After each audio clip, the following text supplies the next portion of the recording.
The EFF, the Electronic Frontier Foundation, has made it very, very clear that they consider calling for the genocide of Jews and Israelis to be an allowable, okay thing.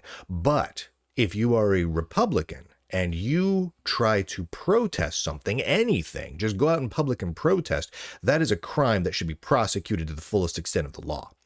That is absolutely fascinating. It is fascinating how the EFF, the Electronic Frontier Foundation, which was founded back in, 1990, 1991, with the sole purpose of educating the public and law enforcement on how computers work, how encryption works, how messages are stored, how servers work, how this sorts of things work, so that laws could be written with computers and computer networks in mind knowledgeably. Because, we all remember back, especially in the 90s, people didn't have a clue how computers worked. We used to laugh about it. As nerds, we would hear politicians and judges speaking about things related to computers, and they clearly didn't have a clue how a mouse worked, let alone how encryption and files stored on your hard drive worked. So the whole point with the EFF was to educate everyone, to make sure that they advocated for and educated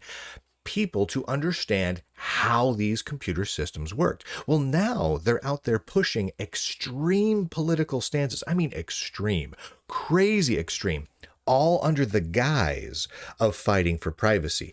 Everything they write and publish is twisted in order to pretend like they're fighting for someone's privacy or their right to free speech on the internet. That's almost everything they do. And yet, when you look at what they're for and what they're against, it almost always comes down on extreme hard political stances. Case in point. They just published this article on September 12th, just 4 days ago, entitled, "We called on the Oversight Board to stop censoring, quote, from the river to the sea, and they listened." So it's a celebratory blog post from the EFF. The Oversight Board, for those of you who don't know, is something that was created by Facebook, by Meta, in order to create policies around censorship of Facebook, of Instagram, and all the Meta platforms, right? And sometime in the last year, that oversight board had ruled that a handful of examples of people posting to Facebook the phrase "from the river to the sea" were inciting violence and advocating for genocide. Therefore, they were against the rules of Facebook and Instagram and could be censored. Now, these were just a handful. If anyone uses Facebook or Instagram, you know that phrase is posted 1 billion times on that platform every day, but a handful were censored. And when the EFF heard that phrase was censored a few times, they became enraged. They wrote this big advisory blog post to the oversight board, calling on them to do the right thing, because "from the river to the sea" is not a bad thing. It should be allowed. People should be allowed to say that. Well, here's the thing. And the Oversight Board listened to the EFF and overturned those rulings and said, okay, those people can post about "from the river to the sea" again. Okay, but here's the thing. Here's "from the river to the sea" means eradicate all Jews in that region. It means annihilate Israel. "From the river to the sea" means from the River Jordan to the Mediterranean Sea. The purpose and the origins of that statement are very simple and very direct.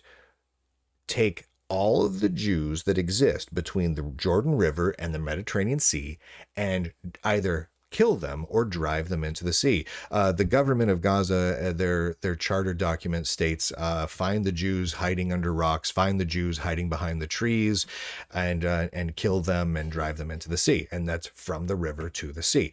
The whole point of the phrase, the only point of the phrase, is the annihilation of Jews, to murder all Jews. There's no other meaning behind the phrase. There's just not. Anyone who claims that either does not understand the region, does not understand the phrase, or simply is lying to you, right? The whole point is genocide of Jews. So in this case, the EFF is coming out strongly in favor of free speech, as long as that free speech is murder all the Jews, right? That's not an exaggeration. That's just what the EFF is saying here. Now, a lot of you will come out and say, well, but the EFF is just consistently taking pro-freedom of speech stances. And if that were the case, I would not be hammering on them right now. If they simply were free speech absolutists and they said that everyone should be able to say what they want, everyone should be able to use whatever protest slogan they want, call for the genocide of whatever people they want, fine. But that's not what the EFF does. In fact, on January 11th of 2021, shortly after the January 6th protests, the EFF came out strongly with a statement, the government has all of the powers it needs to find and prosecute those responsible for the crimes on Capitol Hill this week, where they basically came down and were like, Republicans should be prosecuted if they protested. Not just a handful of people who may have committed a crime, may have done a naughty thing, should be prosecuted, but all of them. They made it very, very clear. So the EFF stance is that if you have the wrong politics, if you speak out, you should be prosecuted to the fullest extent of the law. That's the EFF's stance, their stated stance. Repeatedly, they've stated this over and over again. Again, if you're a Republican and said, I think the election might have been stolen, and you happen to be standing in Washington, D.C. outdoors during that day, you should be in jail, according to the EFF. At least that's how it reads to me. But if you are on the internet actively calling for the extermination of all Jewish people in a given region, that should be allowed according to the EFF, right? So they're not free speech extremists. They're not saying everyone should have free speech. They're saying some people should have unlimited, unfettered free speech, and other people should be in jail if they speak out. This is a constant thing with the EFF.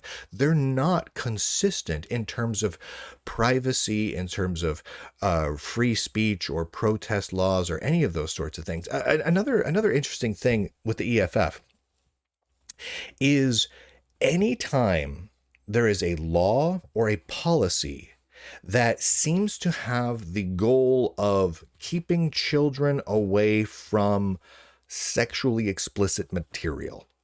Anytime that comes up, or anytime they're trying to, a protect the children sort of law, anytime, they're always against it. Always, whether it's a law, a school board policy, a local school policy, or even just the idea of using monitoring or keyword filtering software inside of schools, right? Even like inside of kindergartens. They're against having software that monitors what kindergartners do online in terms of in schools and whatnot. They're against that. Right? They come out against those things repeatedly. And, sometimes if you read into the laws or the policies that they're talking about, you can go, hey, you know what? The EFF has a point here. This particular law, maybe goes a little too far in in how it administers protecting kids online. And so maybe that's not quite the right way to do it. But they consistently do it, no matter what the law, no matter what the piece of software, no matter what the school or the school board policy. If there's something that restricts children from gaining access to adult-only stuff on the internet, the EFF attacks it viciously. In fact, if you go through the EFF's blog, EFF.org, and check out their blog there, it depends on the month, but some months you'll find that more than half of their blog posts are about make sure little kids have access to adult content on the internet. Some of them say that almost explicitly. And it's ridiculous. It's utterly ridiculous. It's a constant thing. So when you look at the EFF, sometimes, occasionally, they come down on the side of pro-privacy, pro-freedom of speech, and it just is in a general sense, and you can get behind it, and you go, hey, that's a good thing. Yes, I'm pro-privacy, I'm pro-freedom of speech. Or they'll come out and they'll say, hey, this person was arrested in this country because they posted the wrong words online. And you'll be like, yeah, you know what? That person should not have been arrested. Thanks for bringing that to my attention, EFF, right? And then you sit back and you go, wow, the EFF is so great. And then you look the very next day, and the next day, the EFF is calling for Republicans to be arrested because they protested. And then the very next day, the EFF is calling for for complete blanket allowance of calling for the death and murder of all Jews, right? Like the EFF just does this stuff where it's, and then they'll come out and they'll say, oh, and little kids should have access to pornography on the internet. It should be unfettered in all public schools. Like, it's just like, wait, what? And you have to stop and you go, what is going on with the EFF? Because what's really critical here is that none of these things was under the original EFF's charter, right? The original EFF wasn't about any of these topics or any of this stuff. It was about educating the public, judges, lawmakers, law enforcement on how all this computer stuff worked, because there had been a number of arrests for software piracy and hacking and whatnot, where the arrests were not well informed, right? They weren't, they were incorrect about some of their assumptions because they clearly didn't understand the technologies. Like in some cases, they didn't understand how floppy disks worked. They didn't understand a lot of things. And so people needed to be educated. That was what the EFF was for. It's very logical, very reasonable. And since then, it doesn't do hardly any of that anymore. It doesn't really educate people on how that sort of thing works anymore. Now the EFF seems to be mostly, not entirely, but mostly about pushing specific political ideologies on people under the pretenses of fighting for privacy or fighting for freedom of speech or freedom of expression. But it doesn't consistently do any of that. Sometimes it's against freedom of expression. Sometimes it's against privacy and freedom of speech. Sometimes it's against even just having political ideas entirely. It is a truly fascinating organization at this point. So many times I want to come out and support the EFF, to support the Frontier Foundation and what they do, because sometimes what they do I agree with, but other times it is horrific. And what's really fascinating to me is I've brought some of these issues up to the EFF several times because they do consistently do these strange things. The EFF will not respond to these things. They're just going to keep on doing it, right? They won't talk to me about it. They won't come on my show. They won't provide comments on any of this stuff. In fact, some of their individuals just block me on social media because they really don't want to hear it, and they really don't want people knowing and really having a light shown on what they're doing here. Because when you read their articles, like let's say the oversight board one. Right? This whole oversight board on From the River to the Sea, the way they phrase it, the way they present it is they're fighting to stop censorship, right? And that immediately makes us go, yeah, fight censorship. Censorship sucks. Hate censorship, right? I hate censorship. So fight it. And so we think, yeah, go EFF. And then we look into the specifics and we go, oh, so you want to stop people from censoring people who are saying, murder all Jews. Okay, that's weird, but you're a free speech absolutist, right, EFF, so it's okay. And then you keep looking into it, and you're like, oh, now they come out and they're like, okay, everyone there in January 6th at the United States Capitol needs to be prosecuted for their crimes. And like the EFF just outright declares their crimes without even a trial. Like before anyone is tried for anything. I mean, most people weren't even tried at this point, but at that point, no one had been tried for anything. So they said they need to be prosecuted for their crimes. They stated flat out they were criminals. It's like, okay, well, wait a minute. So people protesting, if they have politics that are Republican, they're criminals now?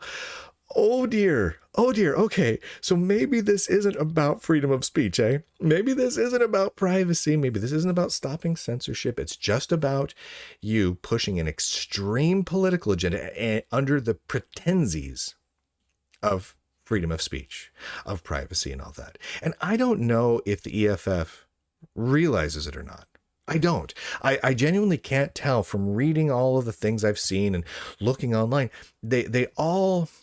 Most of the EFF people who have like social media accounts and whatnot post very extreme, hard, like way far left of anything you can almost imagine leftist political ideologies. That's easy to see. I don't know if they realize that they're using the EFF to do this. I don't know if they realize that they're deceiving people about their intentions here, because I don't know if they're deceiving themselves. I don't know if they themselves know that what they're pushing half the time or more is just extreme political stances where they're pushing ideas to harm people, jail people, murder people even, who don't agree with them on a particular political topic. I don't know if they realize that. I'm not sure, because they won't talk to the press. They just won't. Certainly they won't talk to an adversarial press, which the Lunduk Journal is. I want to say thank you to all the Lunduk Journal subscribers, lunduk.com, lunduk.locals.com. Thank you for subscribing and making all this possible, because heck, if I ran ads for Microsoft and Google and Amazon and Apple and everyone else, I could not do episodes like this. I could not talk about these topics without getting my advertisements and sponsorships pulled entirely and going out of business. So thank you to all of you who subscribe and make it possible. Again, lunduk.com, lunduk.locals.com. Subscribe, get a subscription there. Keep me ad-free, and more importantly, keep me big tech-free, so no one can tell the Lunduk Journal what to say or what to write or what to think. And with that, ladies and gentlemen, boys and girls, nerds and nerdettes across the inner tubes, I do declare, end broadcast.